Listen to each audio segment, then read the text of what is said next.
Hello everyone and welcome to Vlinkoz channel. In today's video I will show you how to view your clipboard history in Windows 11. And now, let's get started.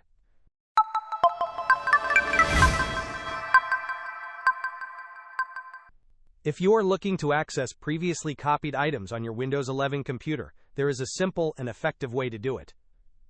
This feature allows you to see everything you have copied to your clipboard, making it easier to retrieve and reuse information. To access the clipboard history, you will need to press two keys simultaneously, the Windows key and the V key. Pressing these keys together will bring up the clipboard interface, where you can view all the items you have copied. Now, it is possible that the clipboard history feature is not enabled by default on your system. If you press Windows plus V and do not see a history, you will likely be presented with an option to turn on history. Simply click on that switch, and from that point forward, every item you copy to your clipboard will be recorded and saved in the history. This is incredibly useful for keeping track of multiple pieces of information that you might need to paste multiple times.